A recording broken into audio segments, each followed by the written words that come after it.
Bienvenue sur notre chaîne.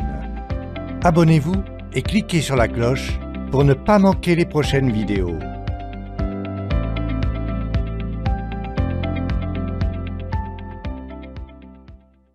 Comment influencer les décisions des autres, changer leur perception et leur comportement.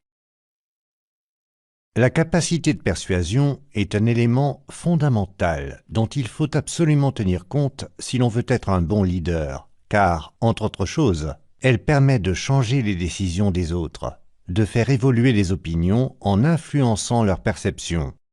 Je tiens à souligner que non, il n'y a pas de côté sombre de la force. Et non, malheureusement, je ne peux pas vous aider à devenir un chevalier Jedi comme ceux de Star Wars. Dans ce livre, je parle de la persuasion comme l'ensemble des techniques que vous pouvez utiliser si vous voulez influencer une décision des autres. Il suffit de penser, par exemple, à tous les investissements réalisés par les campagnes de communication marketing des grandes multinationales dans toutes sortes de médias et basées sur des techniques de persuasion. Aussi, faites toujours très attention au ton que vous décidez d'utiliser, au style, à l'utilisation de la personne que vous choisissez, deuxième singulier ou pluriel, ou même troisième pluriel. S'adresser à votre interlocuteur comme je le fais maintenant, ici, avec vous, donc l'utilisation du deuxième pluriel, a un impact sur le type d'interaction. En fait, je n'ai pas décidé de l'adopter par hasard, comme vous le comprendrez mieux lorsque vous aurez fini d'écouter ce texte.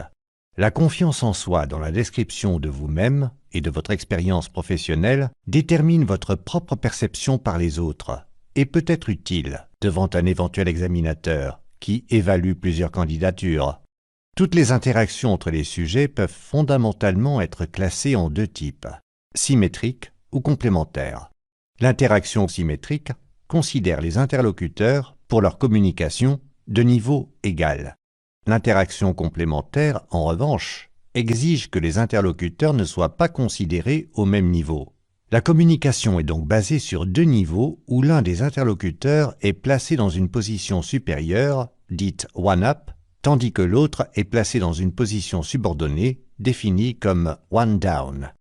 L'action même de persuasion est également considérée comme une manière différente d'informer, grâce à un niveau d'information plus élevé. Vous pouvez amener un ou plusieurs individus à avoir un autre point de vue, ce qui modifie leurs attitudes et leur comportement.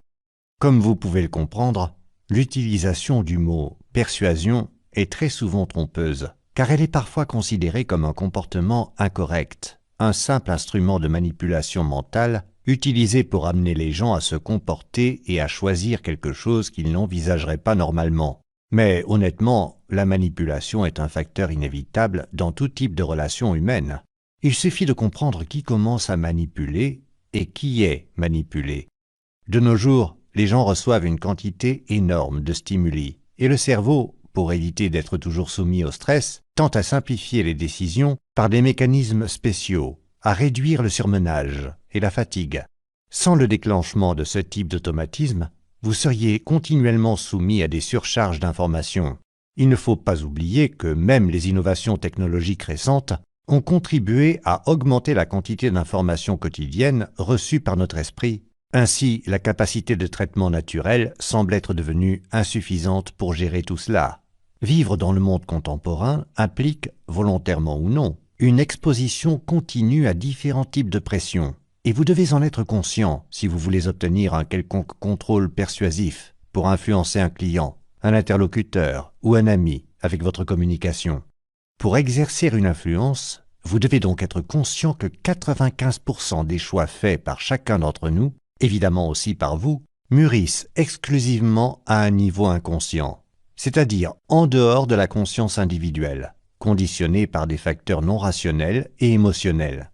Ramener tout cela à un niveau de conscience, non sans effort, peut vous aider beaucoup, à bien des égards.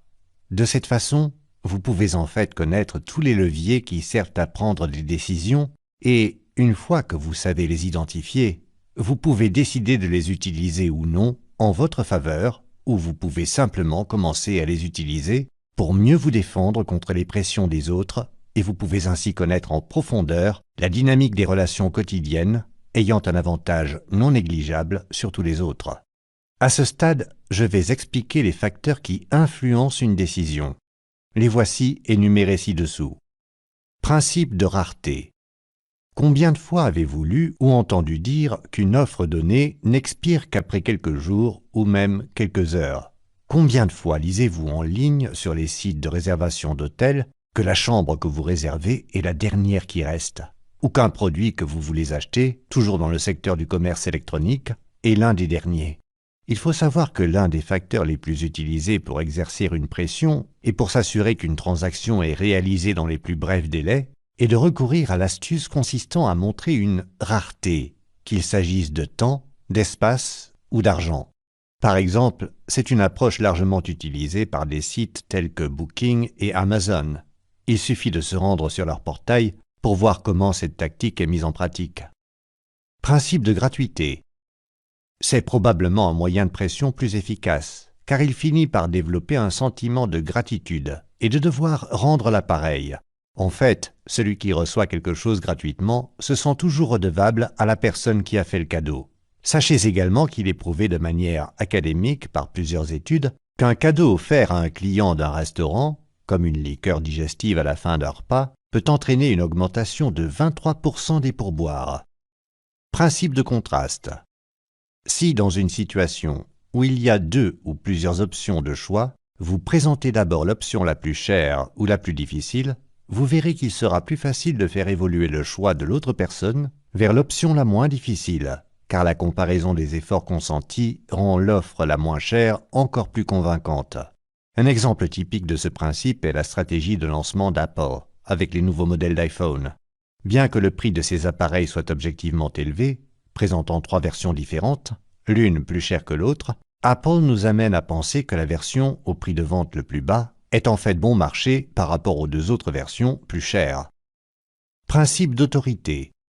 Si vous voulez profiter de ce principe, vous devez orienter vos efforts de persuasion pour communiquer l'information à l'autre personne sans recourir à l'exagération. Vous devez vous limiter à présenter des faits simples qui montrent à l'autre personne votre autorité.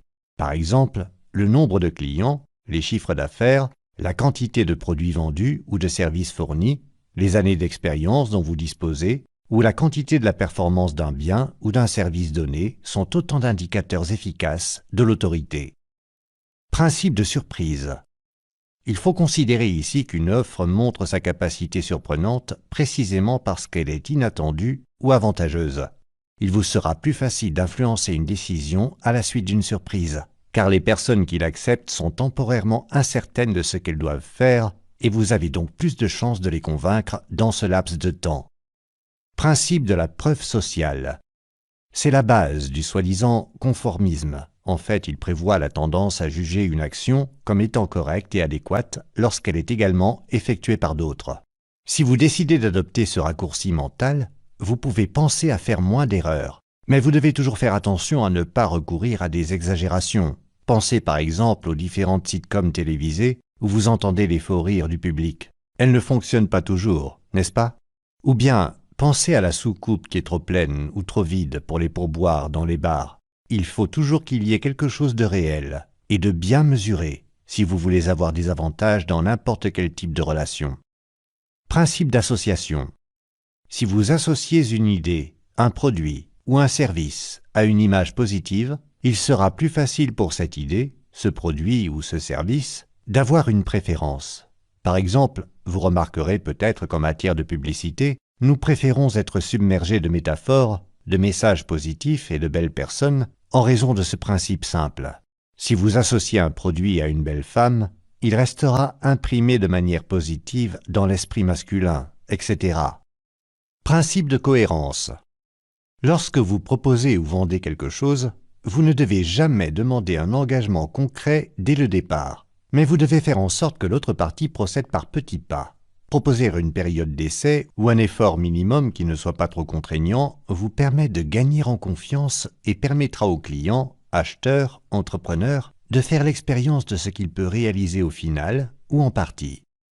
Concentrons-nous maintenant sur une réalité un peu différente, à savoir la communication en ligne, qui mérite une section distincte, car, comme vous pouvez bien le comprendre, elle repose sur différents facteurs. Elle exclut par exemple le contact visuel ou la posture. Chaque jour, vous êtes confronté à des décisions différentes, des choix qui peuvent avoir un impact plus ou moins important sur votre existence. Vous êtes constamment appelé à choisir entre des produits, des marques, des goûts, des odeurs, des paysages, à prendre ou non certains risques. Ce phénomène soulève quelques questions. Comment un produit peut-il se distinguer de beaucoup d'autres? Quels sont les principaux facteurs qui amènent une personne à choisir? Comment les gens décident-ils, par exemple, lorsqu'ils surfent en ligne?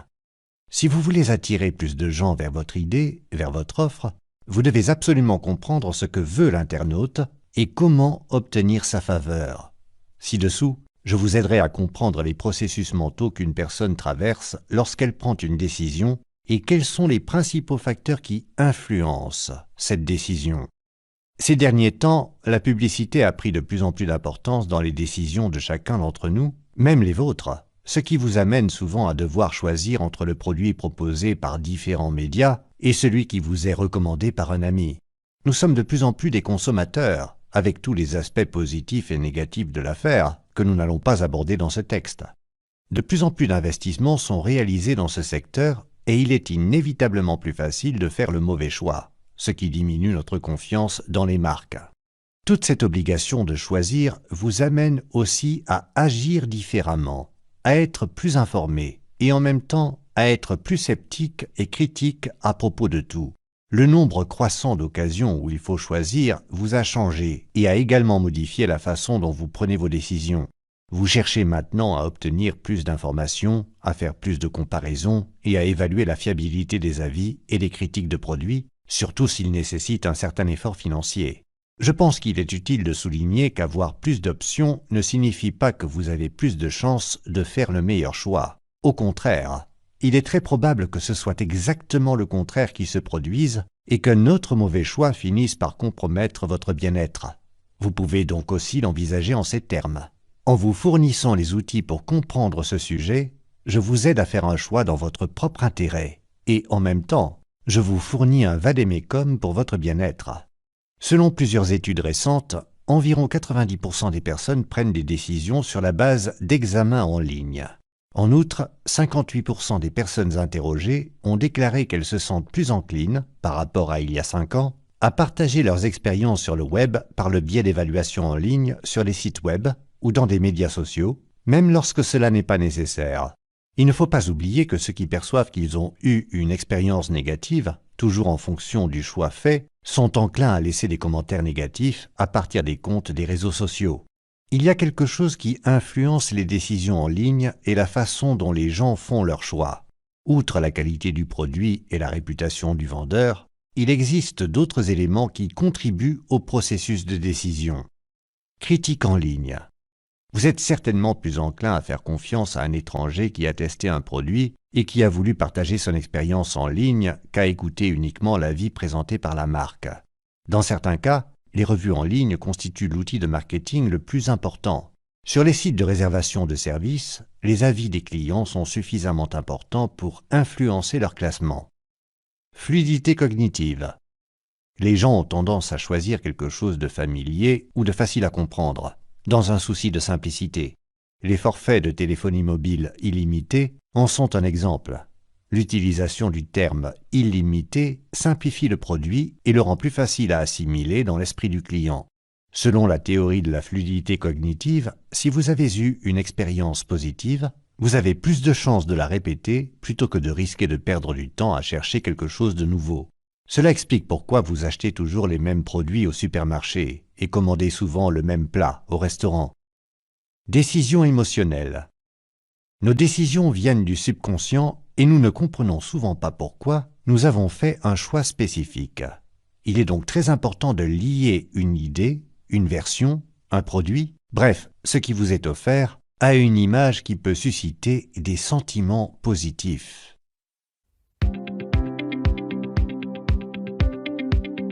Nous espérons que vous avez aimé la vidéo. Vous pouvez écouter la version intégrale du livre en suivant le lien dans la description.